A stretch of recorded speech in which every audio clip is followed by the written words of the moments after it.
Welcome to your favorite podcast channel, Nigeria Unfiltered. Shalom Ufumairude is my name, and I'm glad to welcome you.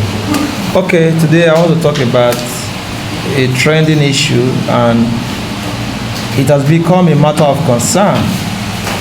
It's about the recent uproar going on about the Nigerian police force. Yeah, I saw some comrades led by Omoyele Sowore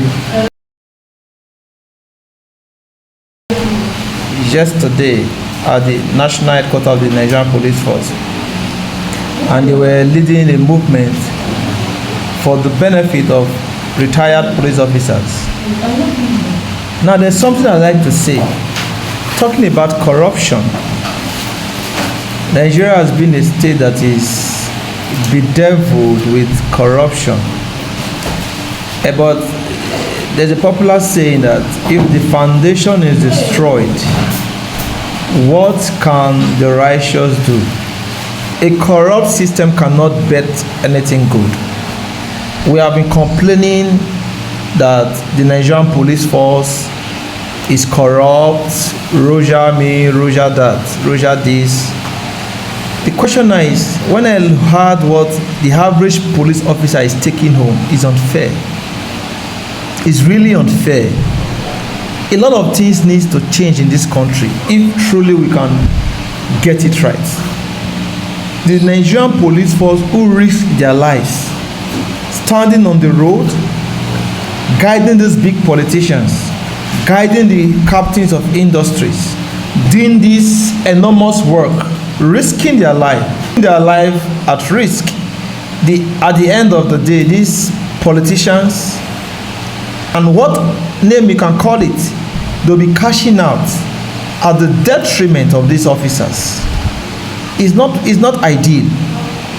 So I think that the narrative should change. Should start with paying workers, civil servants, and public servants their rights value.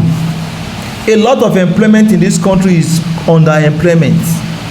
How can an average police officer be earning about 70,000 naira, 80,000 naira, 100,000 naira, whereas the average senator per month earns from 30 million to 50 million based on the kind of committee he or she is heading?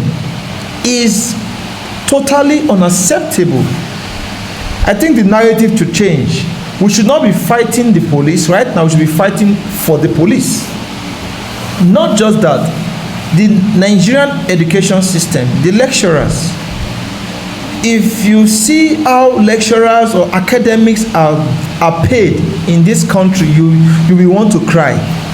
These are the reservoirs of knowledge. These are the arbiters of knowledge.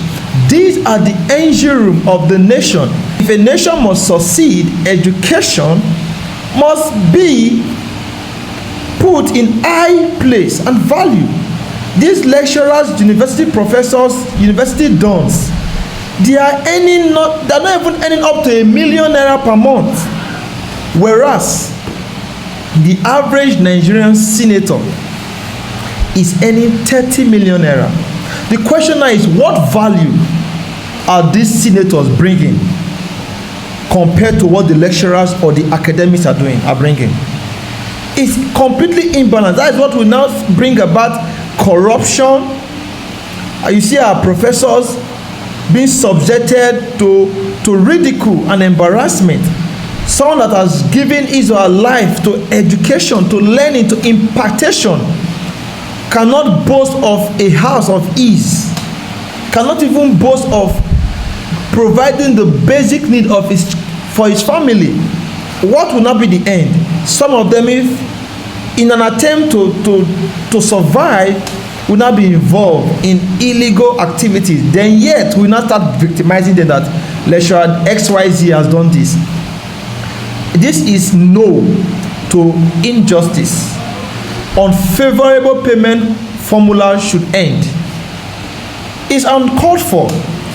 The Nigerian police, the lecturers, academics, in a sane climb, Those that are into academics, they are paid well, they are valued high, and they are encouraged. But in Nigeria, I don't understand what these leaders are doing. What policies are we bringing up? Go and okay, let's do a research.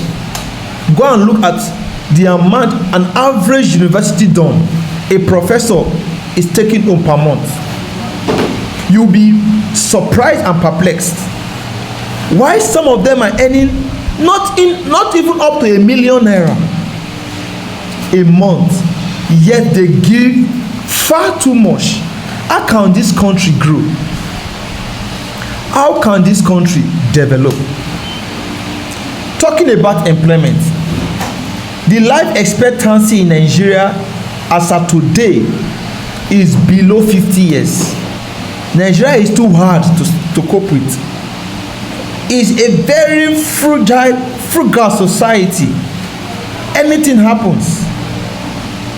You will see persons that are of employable age trying to make ends meet, and not until they have gotten to their 40s before perhaps luck will smile on them and they will get a job. Let's say a civil service job, or they break even doing one innovation and all that. Why wouldn't they increase their age?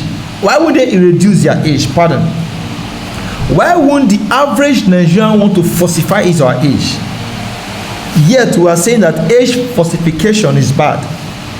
If the government has done the needful by making jobs readily available after graduation, so that the ideal 35 years maximum and 65 to 70 years for most academic and civil servants is fully followed, these persons will not have the need to falsify their age. Let's check it. You see someone who has been struggling from the word go, no job, no hope of survival. Then after he or she has gotten to 50 years old, maybe gets an employment from the government, international body, in an attempt to spend more years so as to accumulate what sustain him and his family, he will now have to falsify his age.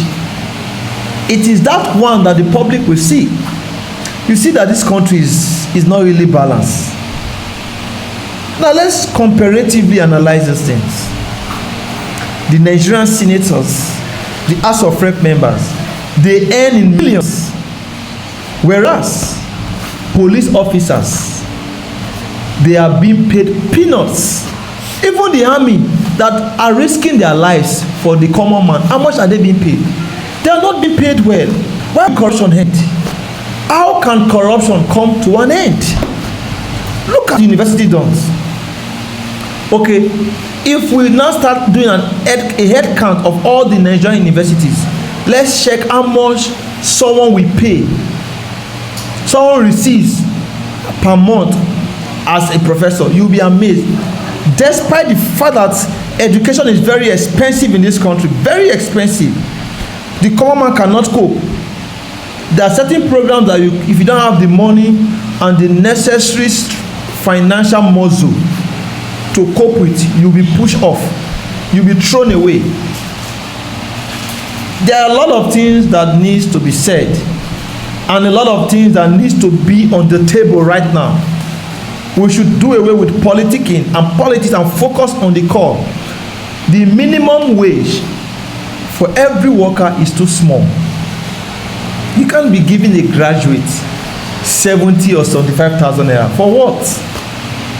I used to be one of the persons that castigates the police, that they are synonymous to corruption. How can they stop corruption when their take home per month basically statutorily is nothing to write home about?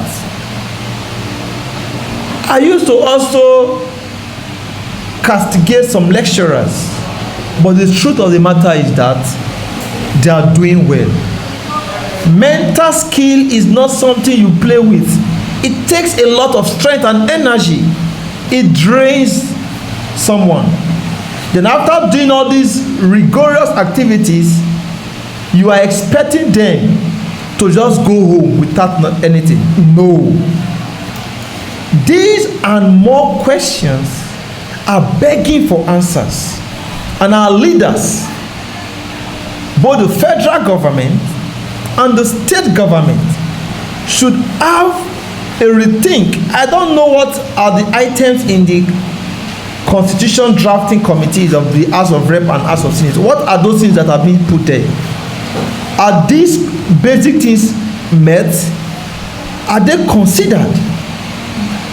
We need to start thinking, well, when Nigeria have resources, where is all the money? What are they going to? The average senator, House of Rep member, they are cashing out big time. Whereas those in the civil service, we're talking about giving our best. We're talking about giving all we have. How can you give all you have and at the end you cannot even eat to survive? It is high time citizens need to be reorientated. They need to rechannel their strength to the right cause.